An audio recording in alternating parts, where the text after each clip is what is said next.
ఇంకోటి కలికి టికెట్లు పెంపుపై ఆంధ్రప్రదేశ్ కూడా సో టికెట్లు పెంపు ఏ విధంగా చూసుకోవచ్చు? రెగ్యులర్ ప్రాసెస్ అది. అదే రెగ్యులర్ గా ప్రాసెస్. 75 రూపాయలు 125 రూపాయలు పెంచారు. సినిమా బాగుంటే చూస్తారు. ప్రజలు యాక్సెప్ట్ చేస్తున్నారు. మీరు నేను ఎవరిని? ప్రజలు చూస్తున్నారు. ప్రజలు జనాలు పడిపోతున్నారు. ప్రభాస్ సినిమా అంటే జనాలు మొత్తం టోటల్ అన్ని షోస్ ఫుల్స్. ప్రజలు యాక్సెప్ట్ చేస్తున్నప్పుడు, గవర్నమెంట్ ఇస్తున్నప్పుడు మీరు నేను ఎవరు?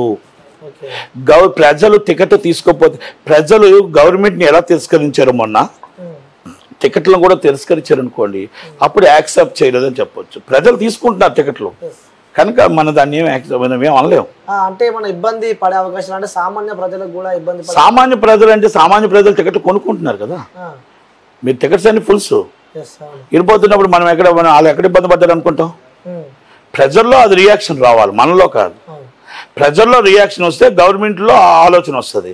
ప్రజల్లో రియాక్షన్ లేనప్పుడు గవర్నమెంట్ ఏమంటుందంటే వాళ్ళకు 100,000 కోట్లు పెట్టి సినిమా తీసుకున్నారు, ఆ 1,000 కోట్లు పెట్టి 100 కోట్లు పెట్టి సినిమా తీసేటప్పుడు ప్రజలు రేట్లు పెంచి ప్రజలు తీసుకున్నట్టు నీకేం బాధ అంటారు కదా.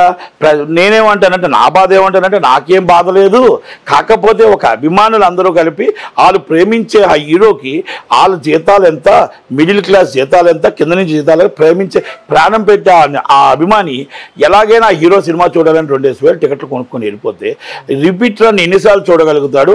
హీరో పిచ్చి ప్రేమతో ఆ ఫ్యామిలీ ఆకలితో ఉంటారేమో, వాళ్ళ పిల్లలు ఆకలితో ఉంటారేమో, వాళ్ళ తల్లిదండ్రులు ఆకలితో ఉంటారేమో.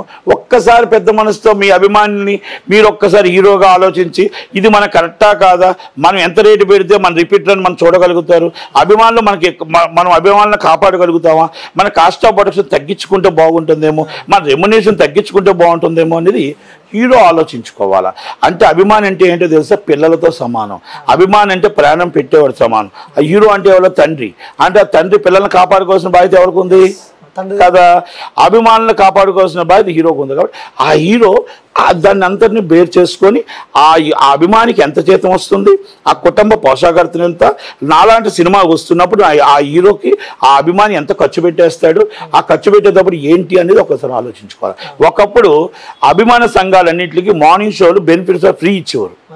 ఆ డబ్బునే తీసుకొని వాళ్ళందరూ బెనిఫిట్స్లోకి దండలని అదని వేసేవారు. అయితే ఈరోజు ఆ బెనిఫిట్స్ వాళ్ళు కూడా అమ్మేసుకున్నారు. బెనిఫిట్స్ 1,000 రూపాయలు 1,100 టికెట్లు అమ్మేసుకుంటున్నారు. కనుక నేనేమంటాను, not only is the Prabhas movie, all హీరోస్కి ఇది వర్తిస్తుంది. ఆల్ హీరోస్ కనుక ఒక్కసారి పెద్ద మనసుతో ఆలోచించండి. మీ అభిమాని బాగుండాలి, 10 కాలాల పాటు మీతోనే ప్రయాణం చేయాలి. కనుక మీతో ప్రయాణం చేయాలంటే ఆ పిల్లలు ఆకలితో ఉండకూడదు, తల్లి ఆకలితో ఉండకూడదు, భార్య ఆకలితో ఉండకూడదు. మనకి ఆ మాటలు పలానా హీరో సినిమా వచ్చింది మేము ఈరోజు ఇబ్బందుల్లో ఉన్న మాట రాకూడదు. కనుక ఇవన్నీ కూడా మనం బేర్ చేసుకొని ఆ కష్ట నష్టాలను ఆలోచించుకొని కాస్ట్ ఆఫ్ ప్రొడక్షన్ మనం వేస్టేజ్ తగ్గించుకుంటే బాగుంటుందేమో అనేది నా సలహా, నా వ్యక్తిగత సలహా మాత్రమే.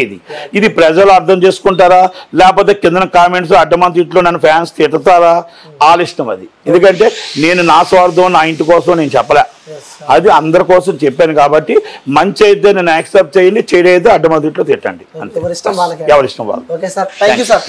ఇప్పుడు ఆపరేషన్ లేకుండానే మోకాళ్లకు ప్లాస్మా ట్రీట్మెంట్, మీ ఆర్థోపెడిక్ సమస్యలన్నిటికీ రోబోటిక్ టెక్నాలజీ ద్వారా తక్కువ ఖర్చుతో శాశ్వత పరిష్కారం, ఫ్రీ కన్సల్టేషన్, ప్రతి ట్రీట్మెంట్ పై 20% డిస్కౌంట్. ఈ ఆఫర్ కొద్ది రోజులు మాత్రమే, త్వరపడండి. V9 hospitals 9281465842.